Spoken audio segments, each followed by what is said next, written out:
وہ آزمائش سے گزرا اس کا اظہار کرے گا کہ مالک میں تو بڑی تکلیف میں رہا ہوں، ایسے معاف کیسے کر دوں؟ تو اللہ کریم فرمائے گا اٹھ پھر وہ سامنے جنت میں نظر ڈال،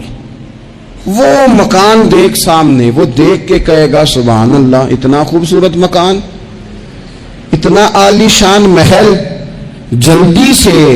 عرض کرے گا مالک یہ کس کو ملے گا؟ تو رب فرمائے گا جو اپنے بھائی کو معاف کر دے۔ تو فوراً سے پہلے عرض کرے گا اللہ میں نے معاف کیا، اللہ میں نے معاف کیا، اللہ میں نے معاف کیا۔ تو رب کریم فرمائے گا پکڑ پھر اپنے بھائی کا بازو اور جا، میں نے تم دونوں کے لیے جنت میں مکان بنا دیے۔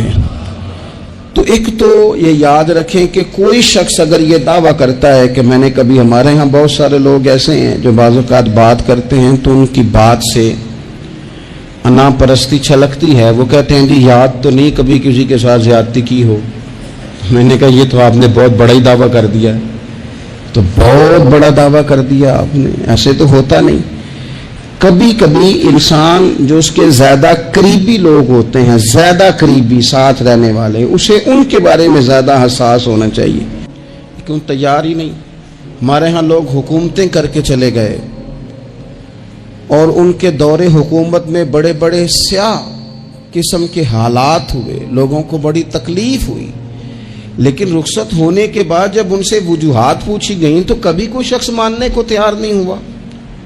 کبھی کسی شخص نے یہ نہیں کہا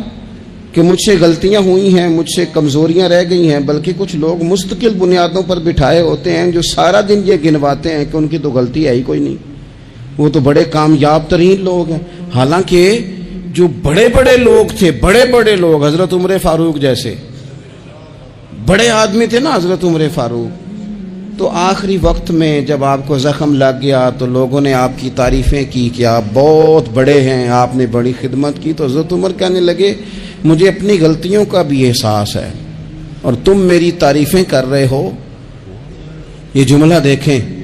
فرمانے لگے مجھے زیادہ اجر کی ضرورت نہیں، بس دعا کرنا میری نیکیاں اور میری غلطیاں برابر برابر ہو جائیں اور رب مجھے معاف کر دے،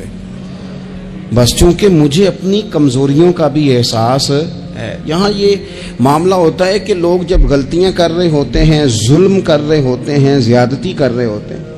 تب وہ سمجھتے ہیں کہ ہمیں تو کوئی دیکھنے والا نہیں۔ میرا اللہ قرآن حکیم میں فرماتا ہے وَلَا تَحْسَبَنَّ اللَّهَ غَافِلًا عَمَّا يَعْمَلُ الظَّالِمُونَ، فرمایا ظالم جو کام کرتے ہیں ہرگز نہ سمجھنا کہ اللہ ان کے کاموں سے بے خبر ہے، وہ وقت کا انتظار کرے۔ وَلَا تَحْسَبَنَّ اللَّهَ غَافِلًا، گمان نہ کرنا، ہرگز گمان نہ کرنا کہ اللہ غافل ہے۔ يَعْمَلُ الظَّالِمُونَ، ظالموں کے کاموں سے، جو زیادتیاں لوگ کرتے ہیں، جو ظلم و ستم لوگ کر رہے ہیں، جس نے اپنے بچے کو پیسوں کے زور پر کسی غریب کے بچے کا میرٹ پیچھے کر کے اپنے بچے کا داخلہ کرایا ہے اور مبارکیں بھی وصول کی ہیں،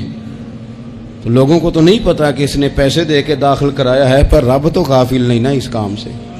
اللہ کو تو پتا ہے۔ جس نے اپنے بچے کی نوکری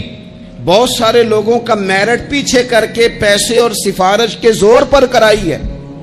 تو مالک کو تو پتا ہے، لوگوں سے اس نے مٹھائیاں وصول کر لی، تختیاں بھی لگوا لی، شور بھی ہو گیا، لیکن اللہ تو جانتا ہے۔ وَلَا تَحْسَبَنَّ اللَّهَ غَافِلًا عَمَّا يَعْمَلُ الظَّالِمُونَ، لوگ غافل ہو سکتے ہیں، رب غافل نہیں ہے، گمان بھی نہ کرنا۔ جس بندے نے اپنا مقدمہ وکیلوں کی فیسوں کے زور پر جیت لیا ہے اور غریب کچہری سے نکلتے وقت کہہ رہا تھا کہ غریبوں کو انصاف نہیں ملا کرتا، تو چلو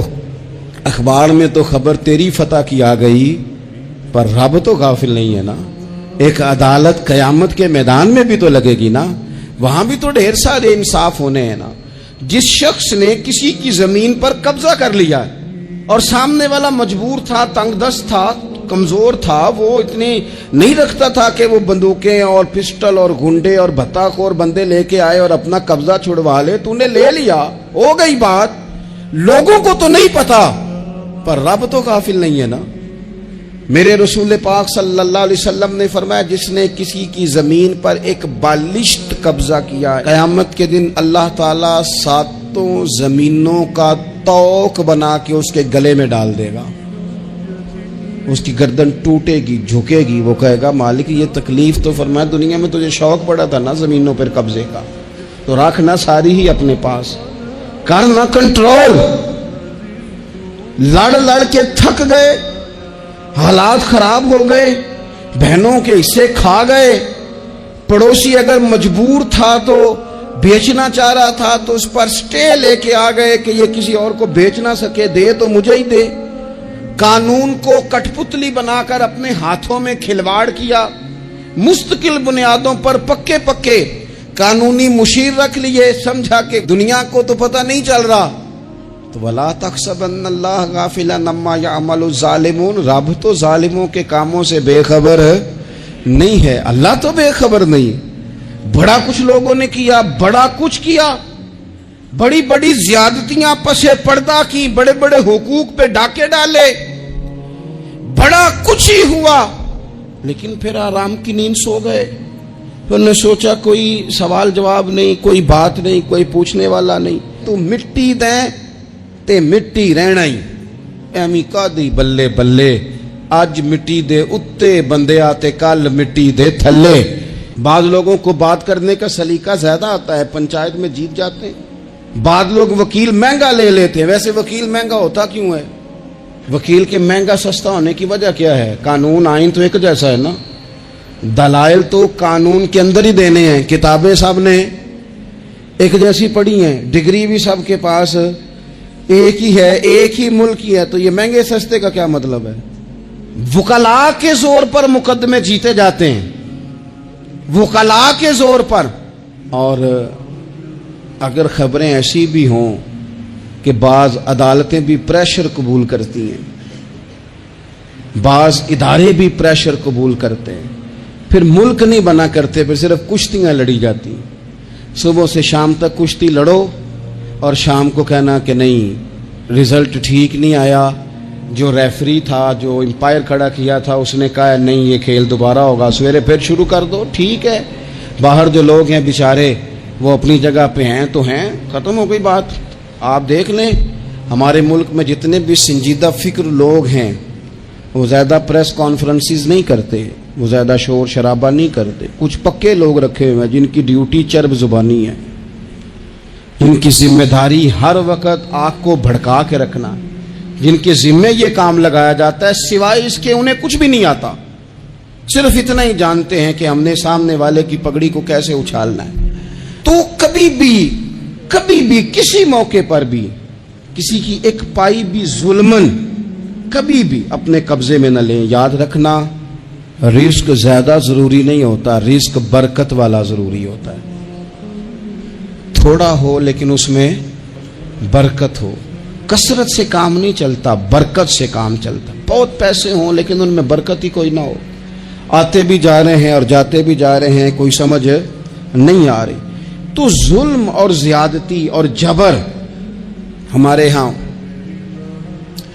یہ دور بدل گیا،